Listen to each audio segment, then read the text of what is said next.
welcome to another episode of the Pixelated Sausage Show. Hi, how are y'all doing? I am, of course, your host, Marcus Nez. Remember to like the video if you like it. If you don't like it, remember to not like it, to thumbs down it. Maybe don't do that if you don't like it, just go your separate way. We'll go our separate ways. You go your way, I'll go my way. Neither way has to be the highway. And we definitely don't want to eat any Milky Ways. Milky Ways suck. Is that going to get you to thumbs down me? The fact that I don't like Milky Ways? Does anyone really like... I guess the people who would like Milky Ways are the people who don't like nuts. Because the Milky Way is just a Snickers without the nuts. Correct? Three Musketeers is the all nougat, which is disgusting. At least Milky Way has caramel going for it, but I like the nuts. And that's why I prefer Baby Ruths, which I think are Snickers without the caramel, but they have more nuts in them. And I like nuts in my mouth. That's why paydays are my favorite. Give me a bit of that. And payday's a peanut butter, or not a peanut butter, it's peanut butter bit and then just a lot of nut and a good amount of salt. Because that's what I like. I like a bit of sweet and savory. Give me a little sweetness and a lot of saltiness, and I will love you like I love a payday. God, I love nuts in my mouth. Oh. If I did TikTok, I would cut that out and put it on TikTok. Should I start putting clips on TikTok? I've been thinking about it. So that means I should now start trying to make things that I think will be for TikTok. And that means the content will go significantly down. And speaking of down, that doesn't transition at all. But the games I'll be talking about on today's podcast eventually are Contra, Operation Galuga. I like Galuga because it makes me think of The Mask and his honker, his little, not bump, not bump, blah, blah. What is it? Honk, honk? What's a honk, honk? What do you call a honk, honk? Oh my God. I feel like an idiot. Oh God. What is a honk, honk? A horn? Is that what you call a horn? The thing it's got the air bubble and then the little spout and you go push and it goes honk. Or in the case of the mask it goes that thing. I'm sorry for spiking the audio. But in addition to Contra Operation Galuga, we also have Ario, Tamarak Trail, Garden Life, A Cozy Simulator, Manic Mechanics, and Stunt Paradise. There's some good games here. There's some good games, some okay games, some games that could have been really good, and a few things hold them off, and one, I don't even want to say the game's bad, it just has some performance issues that make it unplayable. And we'll get to that when we get to that. But speaking of payday, if you enjoy the content I make and you want to pay me today or any day, you can join the Patreon at patreon.com/pxs. Getting some plugs in early on, and I'll do it all again later. But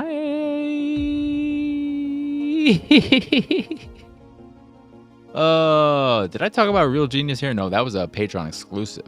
Doing a bit more of that kind of stuff, just random thoughts and whatnot, dumping them on the Patreon in audio form.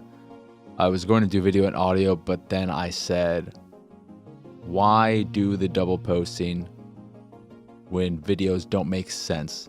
If they make sense, if there's something that is specifically gained from seeing the video, then I'll put up the video version as well, or I'll just do the video version. And I'm thinking about doing a stream later today, which won't be any help for y'all. But I was thinking about maybe finally opening the Analog Pocket and doing that on a Patreon exclusive private stream. So that may be a thing that happens. And if I do that, I'll probably post the archive or on the extra page so that people can watch that later down the line. And anyone who joins the Patreon, whenever, they can see me excitedly or very not excitedly open that up. But I do have games to talk about. Has there been news? Maybe. I don't remember when all the stuff came out about now. Apparently, no one wants to develop for Xbox because nothing sells. And okay, great. More happy news. I just hate the industry right now. There's very little positive news to get excited about. If there is any, and you could think of it, significant news. Not news like Balatro, surprising success. Helldiver, surprising success. That stuff is nice, yes.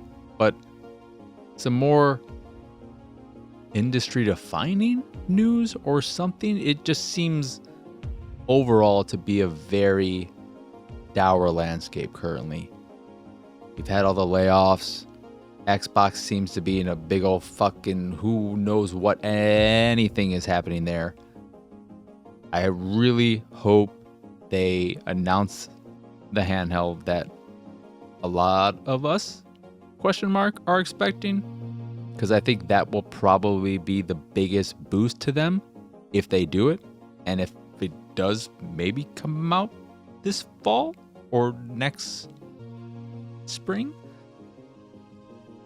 I think that could be a big win in its side. And it would, to me, what would be good too is if that replaced the S and the S went away and instead you had this handheld. Even though part of the S's appeal is its cheaper price, a handheld would be more expensive.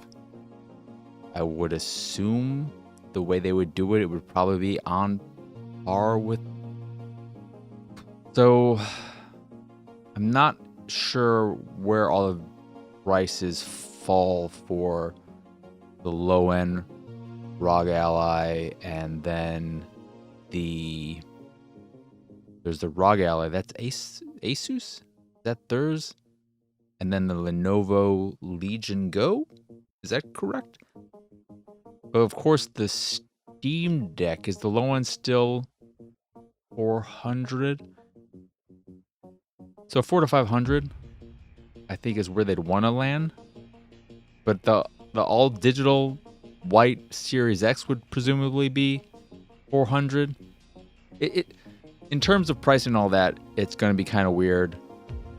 But it'll probably be a similar situation where people will opt for the handheld, even if the prices are similar and it's a weaker system.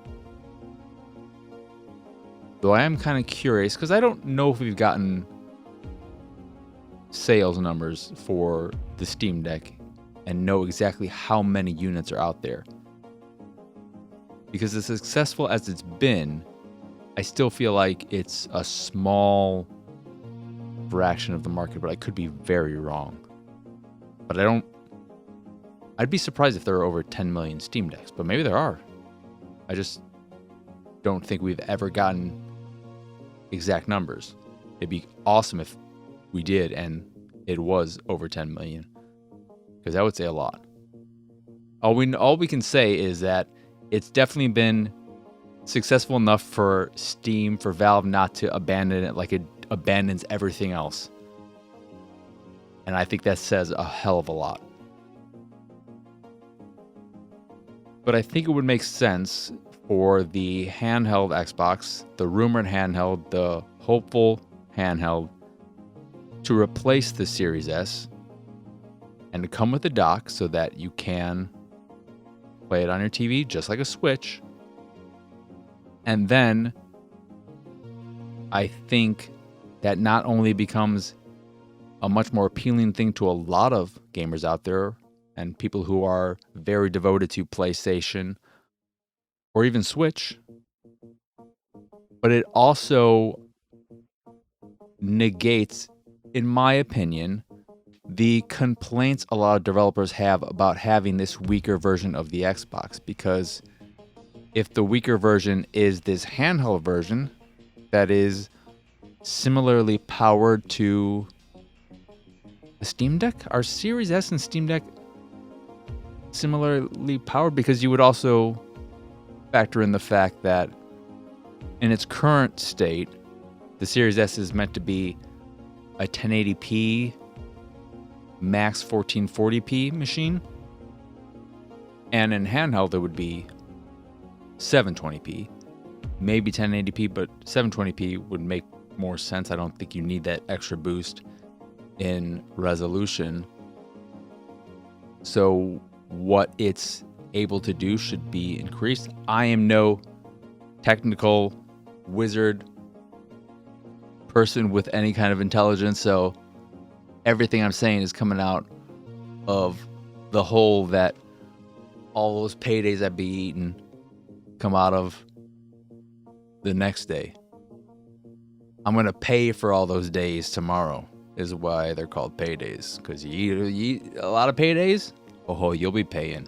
Maybe not today, but tomorrow. I love paydays. I haven't had one in years, nor any candy. I should do... I keep talking about doing these kind of things, and they would be fun for Patreon. It's just stupid tier lists.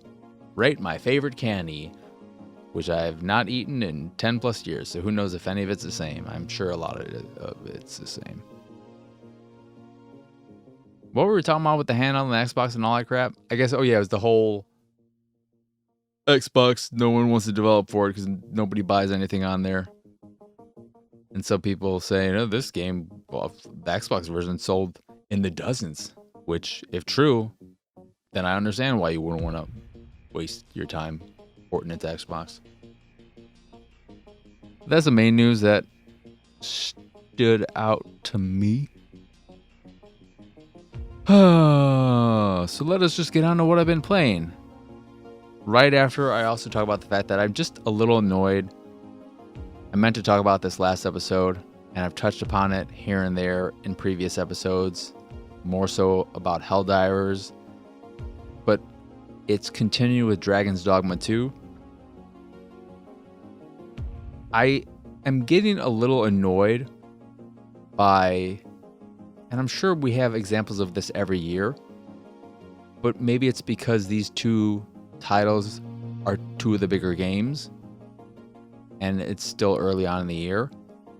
But I feel like we're getting way more instances of people making excuses for these certain games that in all other cases would be things they complain about.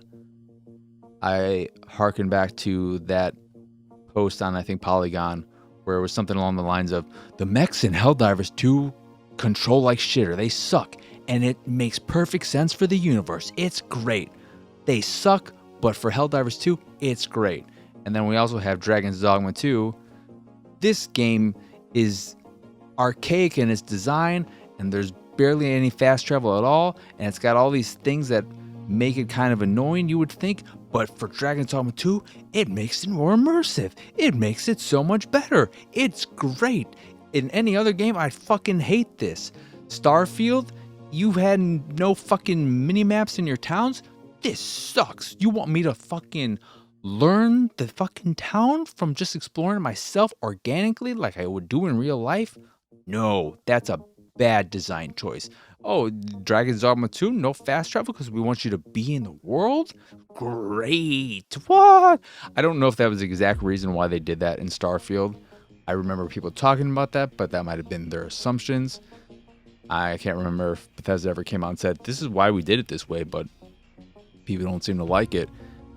And so I don't like this whole thing I'm seeing where in these certain cases, I guess because they like the rest of the game, they're willing to accept these other things and say, this was the designer's intent. They designed it this way. They made a specific choice, and I respect that. Unless I don't like the game, then I don't respect it. It's just fucking... You can't pick and choose. You either respect them all or shut the fuck up, is how I look at it. I think we should respect more designers' choice in terms of the way games are. And it may not be something we like, but that doesn't mean it's a bad design choice. It means it's something that doesn't work for us. I don't mind the idea of Starfield without that many maps and towns, but I haven't played it yet. Maybe it would be annoying for other reasons. Maybe it'd be annoying because the way the areas are designed are hard to learn because they just don't make sense.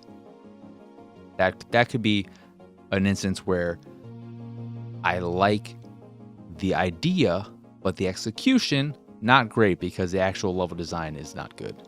But I like the idea of wanting me to learn the layout organically. But this has just been annoying me, as you can tell. Has it been annoying any of you? I think Lunchbox would probably agree, because this feels like a very Lunchbox and me agree moment. But others, and I don't know if anyone else feels like they've noticed this either. It could just be me because I'm fucking me. I'm not fucking me because my pee-pee is not that long.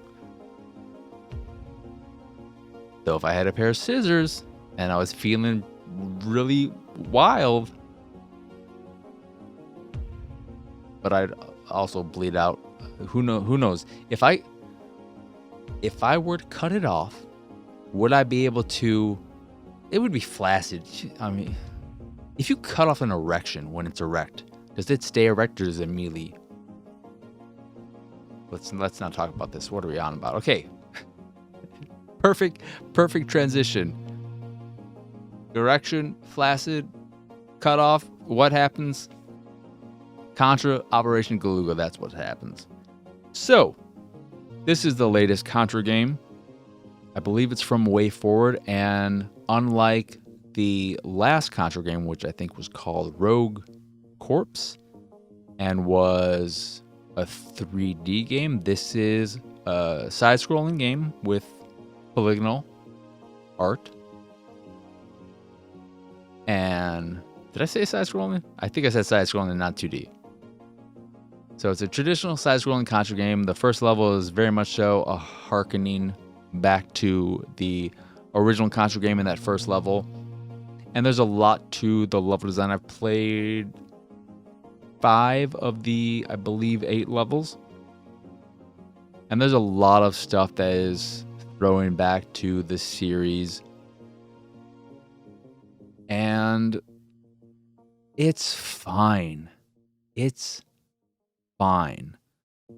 But I think the level design overall is pretty lacking, especially when it plays around with verticality.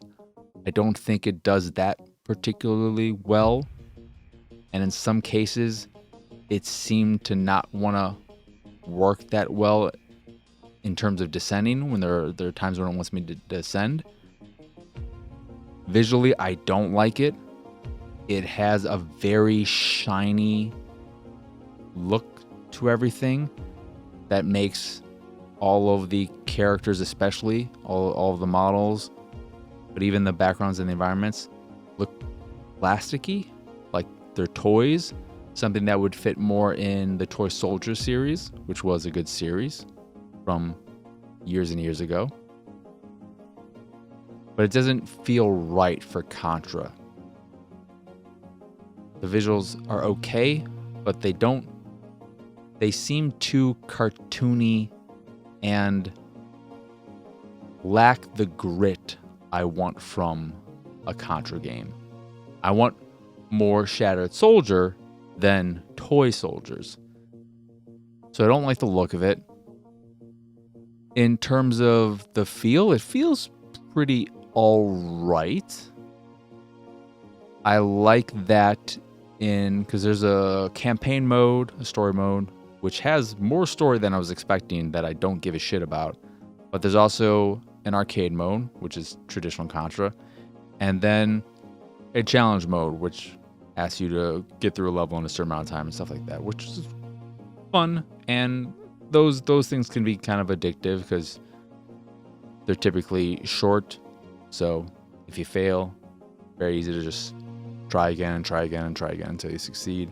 And it does have an upgrade system where you use your coins to grant yourself permanent boosts like extra lives when playing through the campaign mode, or I think in the arcade mode as well, extra health points, which you can adjust, and you'll get a bonus to your score if you turn that off, so you can have a traditional one hit, one kill for your characters, or a HP system, which I think defaults to 3, though it might vary from character to character, because there are, so far at least, I don't know if any more will be unlockable, but I've unlocked 2 additional ones, so I have 6 that I can play as. The typical Lance, and why can't I remember the other name? All I can think is Lance Bass, and that's not, Bass is not the name of the other character. Bill, right? It's Bill and Lance. And then you have 2 female characters. Every character has a dash or a slide or something along those lines. And then some extra little things. One of the other characters has some weird, I don't know if that's how her spread shot worked. The characters all have slightly unique abilities and feel to them, but overall play pretty much the same. It has the 2 weapon system, so you can switch between 2 weapons, and if you pick up the same weapon twice, you'll power it up. And there's a powered up shot thing where you can expel a weapon you're currently holding and then shoot off some kind of super powered version of it. So if you have a spread gun and you use the super shot of it, you'll then send bullets flying all over the screen, which is kind of cool. And again, it feels all right. You got a double jump, you got the dash or something along the lines of a dash, and you can unlock the classic 8-bit soundtrack, which I like a lot more than the modern soundtrack, which is okay, but I like that nostalgia. Sunny. I'm not overly fond of the sound effects. There's something about the machine gun power-up that feels wrong, and it's because of how it sounds. But it's fine. It just lacks the creativity I would like in terms of level design, because it seems to be trying to feed off of your nostalgia a lot with it, which maybe makes sense as an apology for a Rogue Corpse or whatever that game was called that seemingly no one liked. But I would have I would have much rather had either a Contra Collection Volume 2 that had Neo Contra, Shattered Soldier. I believe Hardcore Uprising is canonically a Contra game, but I could be wrong. I don't know where that falls. But I want those 2, and then I don't know if the dual screen is important, but Contra 4 would be nice in that as well. Or just a remaster, something or other remake of Shattered Soldier, because I think Shattered Soldier is the best Contra game. Though, let's keep in mind that I have not played in any significant way Contra 3, which is the Alien Wars, right? I do own it. It is one of the few Super Nintendo games I picked up. That is the right, or is that Super Contra? Do I own both? Contra 3 is the Genesis one? I'm all confused with it. for me, Contra was Contra, and then nothing until Shattered Soldier, and then Contra 4. I missed everything else. But Contra, Operation Galuga, if you're a fan of Contra, it's a solid Contra game. It just won't inspire love from you, I don't think. It'll probably meet your expectations and at least not disappoint you. So that's something. But don't expect something amazing. It is a solid 7-ish out of 10. Maybe 6.5. But I don't do 0.5, so I'll give it a 7. I'll say it's a 7 over a 6 because I had enough fun with it, and I'll go back to it and finish it. But it just, is okay. It's okay. What's not okay is Ario. This is the game that has the performance issues. I also saw in one of the reviews on the Xbox store, because I played this on Xbox, that apparently the game is only 30 minutes, which that's not good. And especially not good when you have as much screen tearing as this game has. And by as much, I mean it's a constant thing. The screen is constantly tearing, as are my eyes from looking at it, and all of the screen tearing that it is shoving down my throat. So in its current state, I cannot recommend it to anyone because I find screen tearing to be one of the worst performance issues a game could have. It bothers the hell out of me. It bothers me more than probably anything. Frame rate issues, I don't love, but I can deal with them more than screen tearing. Screen tearing is something that will give me a headache, depending on how bad it is. This is nowhere near the worst screen tearing I've ever seen, but it is very noticeable, very constant, and even on top of that, the game doesn't feel that great, which I don't think is screen tearing related, because it's a rough game. And if you're wondering what kind of game it is, seemingly an action platformer. You're doing some platforming, then you have enemies and you can shoot a bow and arrow at them, or you can shove them, you can rush into them, or do a ground stomp, which the ground stomp and the shoving are stamina based. Ground stomp requires a full bar. Shove requires 1 tick on your 3-tick stamina bar. But again, none of it matters because in its current state with all the screen tearing, unplayable, unrecommendable, and if it really is only 30 minutes to complete, and I can't see from what little I have played there being much reason to replay it, that'll be another issue because I'm not sure how much it costs. 30 minutes is not bad depending on price, but if it's, say, $20, that is a bit rough. Even for me, who thinks games are incredibly undervalued, I think a safe way to value, if you want to put a price to a time, $10 an hour. But yeah, screen tearing means no. And that is Ario. Next, we have Tamarak Trail, which is a dice building game, a dice building roguelite. Oh my god, tell me if you've heard this before, where you have a huge screen with varying paths and you can go down different paths that'll have fights in them, or treasure chests, or stores to purchase new die faces, and so on and so forth. And you go into these battles where you have your turn, then your opponent has their turn. They have the attacks or what they're going to do on their next turn above their head, so you know, okay, they're going to attack me, or they're going to use a spell, or they're going to defend, and you can strategize around that.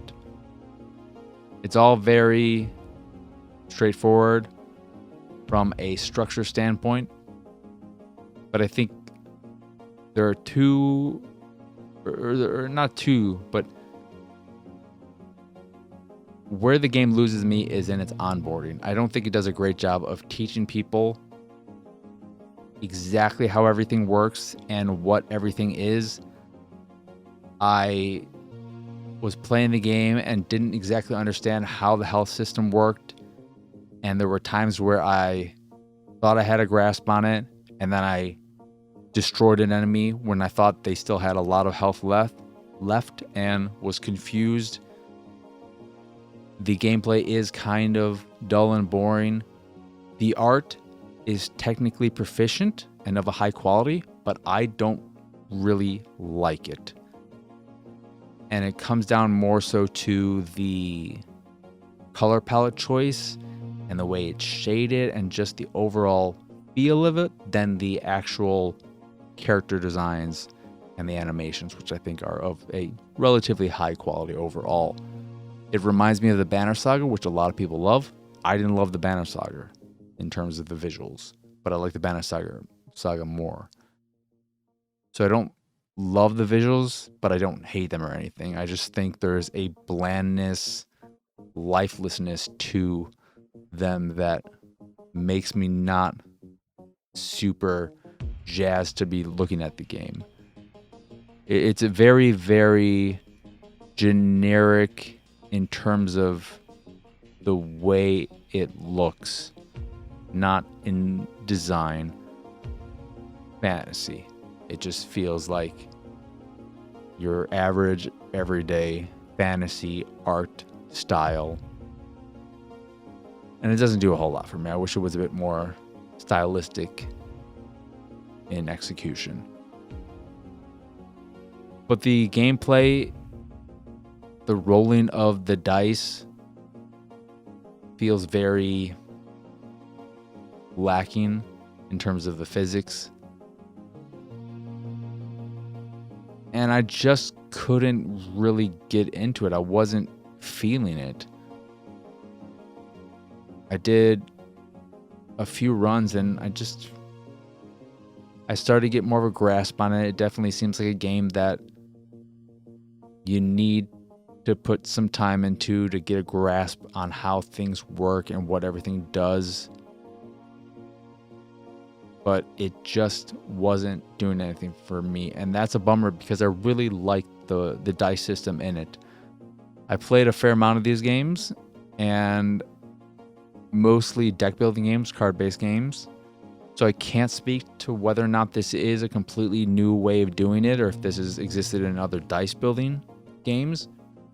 But I really like that at a store or after a battle, instead of getting a choice between different die, you get a choice between different die faces, and then you can take that new face and replace one of the faces on the dice in your hand so that you can build a strategy around the faces you choose instead of the die you choose, which I think is maybe similar to how some games have done it. I know there's a dice system in Curious Expeditions 2, but I don't think you could customize the die. I think you could just replace entire dice. So I like that, but the game itself wasn't really doing anything for me, sadly. That is Tamarak Trail. Next we have Garden Life, a cozy simulator, which looks great. It has a very painterly aesthetic that I really, really like. It definitely has wonderful, cozy visuals. It's a first-person game. And it's a pleasant to be in that world, in that space, with all these flowers and all of that stuff. There's a fuzziness to it, which does work for some reason.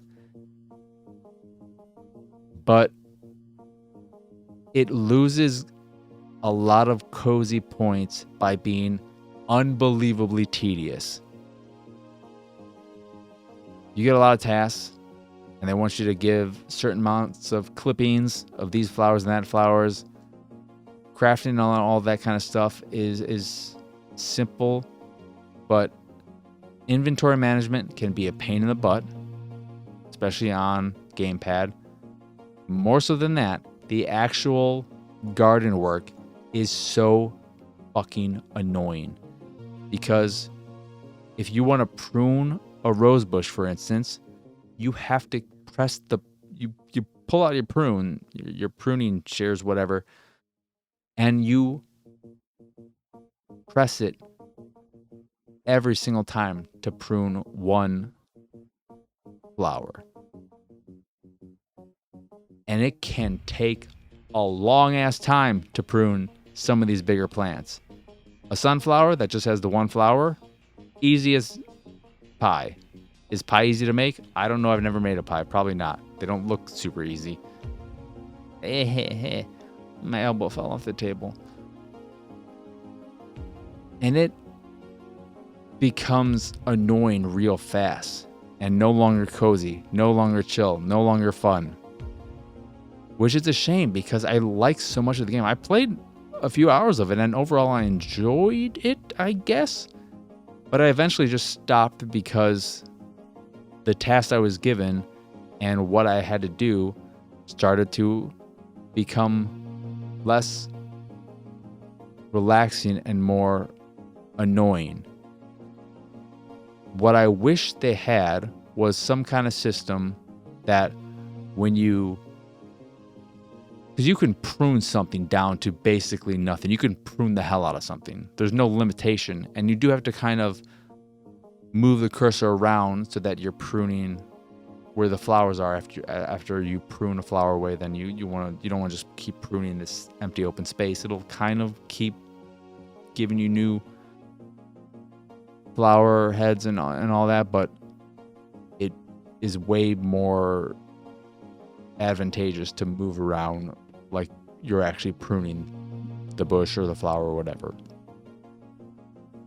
But I wish they just had a simple alternate mechanic where if you want to just prune a few flowers, if you don't want to prune a bush all the way down to it being barren and kind of ugly looking, that you could, instead of pressing a button to prune one head, if you held it on a flower or plant, that it would just prune it in its current entirety. That simple change, that simple addition would go such a long way that I'd probably stick to playing it and keeping it as something I go back to as just a chill game to play around my garden. But in its current form, I think it's a little too tedious to be cozy.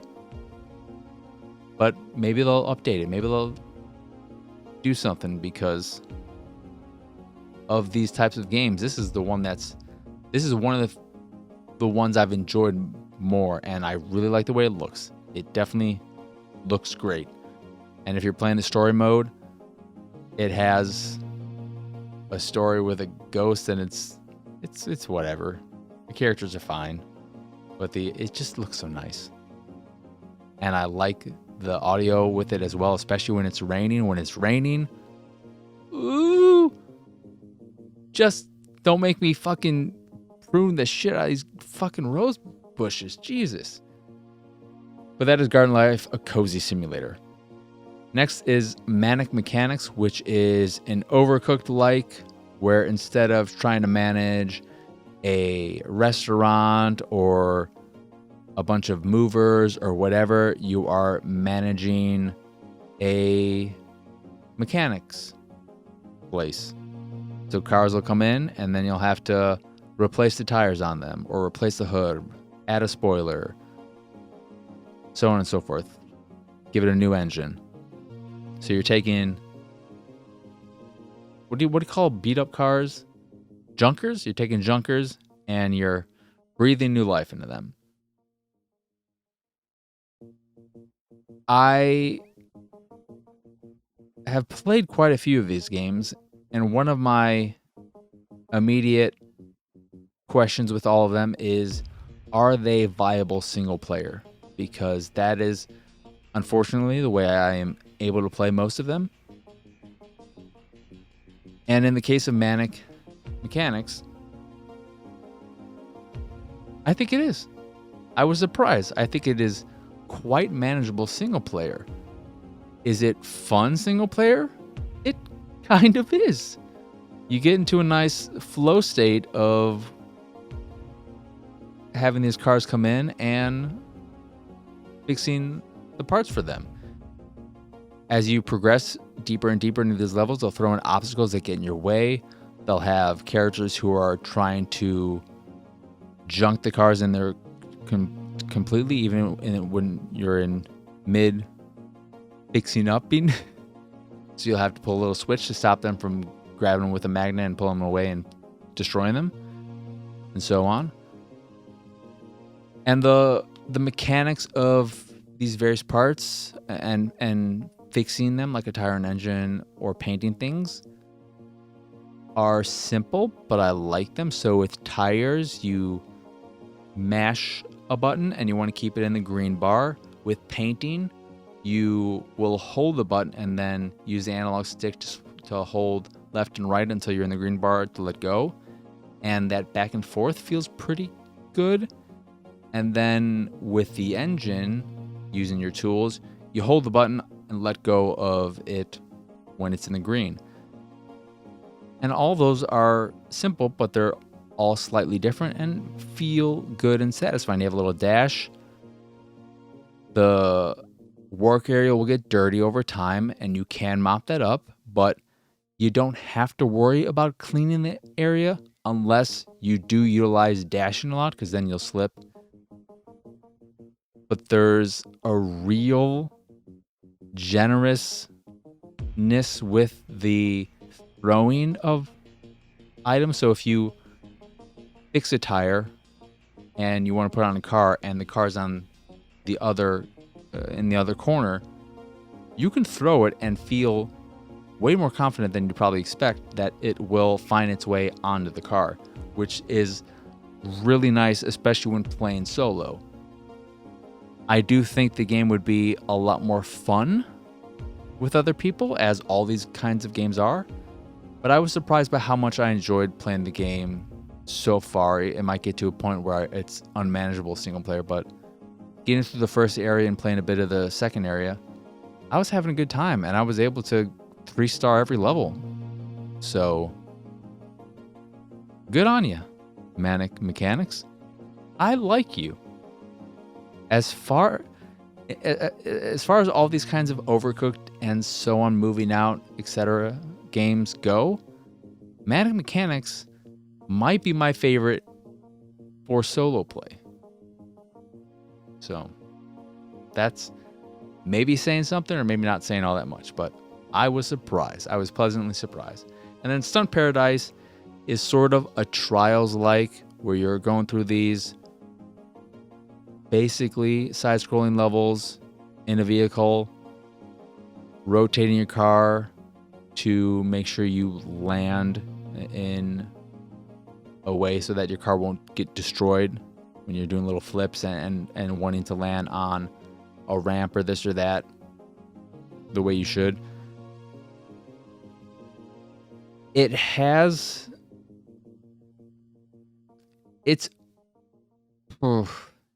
It's not very challenging. It seems to be more of a, hey, look at the dominoes we set up in this level. Isn't this cool? Look at the stunts we set up. Isn't this kind of fun and exciting? There's not much challenge here, as evident by the fact that there are no leaderboards, and it doesn't really matter how long it takes you to complete a level, because we're not going to track that, so that has nothing to do with the score. And I think it's just 20 levels, because I believe there are 20 achievements for completing each level, and that's it. Not completing them and getting this special or doing that thing. It's just, okay, finish the level. And I've done about half of them. And they have set piece-ish moments in almost all or all of the levels. So in terms of the way the levels are set up, it's cool, but it's not, when you step back, it's not fun to play because there's no real challenge to it. You're not being timed. You're not going after a leaderboard. You're not chasing anyone else. So there's not any of that to really concern yourself with. And the levels just feel very designed and deliberate, and it takes away any kind of... It just feels as exciting as the levels may be, and the set pieces that they have, and explosions that can exist, and big jumps, and so on and so forth. They all feel pretty dull because of that lack of challenge. So it's an okay kind of single session game that I wouldn't really recommend picking up unless it was super cheap, because I don't see, because of the lack of leaderboards and stuff of that nature, and there may be levels after level 20, or it could just be the 20 levels. There's not any real reason to replay any level. There is a star that you could miss, but in the levels I've played, there was only the one level, I think, where I could see a way for you to miss a star, and all the other ones, it just seemed to be along the way. So not even that gives much replayability. It's got a nice cartoony, cel-shady aesthetic, but other than levels being designed in an exciting way and the game looking all right, it's actually quite dull and boring to play. That is, again, Stunt Paradise. And that will do it for this year episode of the Pixelated Sausage Show. Once again, I am Marcus Nez. Y'all can find me pretty much everywhere at PX Sausage. If you enjoyed this here show or any of the stuff I do and what have you, you can support me and my nonsense over at patreon.com/PXS. In addition to the Patreon, you can find links to the site, the Discord, the YouTube, and all that jazz over at pxsausage.com. And speaking of the Patreon, that is the way at the all-you-can-eat tier to get access to the monthly Q&A, where you ask me questions and then I answer them, or you can even request songs, which people like to do. This last Q&A, I sang Happiness is a Warm Gun by The Beatles and My Humps by the Black Eyed Peas. Two very similar songs. And we already have a couple of recommendations for the Q&A for this month, including, or is it just the one? So far we have Sabotage by the Beastie Boys, which I am scared shitless because I've never really listened to much Beastie Boys at all. But I know Lunchbox loves them. And I'm sure I've heard Sabotage. I can't think of it off the top of my head. The only Beastie Boys song I can think of is something... I'm not even going to try and sing it because I don't know exactly. Something where that. If you know what the hell I was just doing there, then that's the one. But you get that at the all-you-can-eat tier, as well as all the additional random stuff and random streams and jazz like that. And if you just want access to the private Discord channel, where a lot of conversations and stuff happens, you can get the middle tier. Or if you just want to say, hey, I like your stuff, but I don't want any extra stuff, there's even a tier for you. And that's the cream of wheat tier. Because cream of wheat is almost as good as oatmeal, but it's not oatmeal. So, anywho, that will really do it for this here show. Once again, not once again, but as always, I hope you enjoyed this here episode, and I hope you have both a wonderful rest of your day, a lovely rest of your week, and a wonderful weekend. But for now, adios, arrivederci, bye!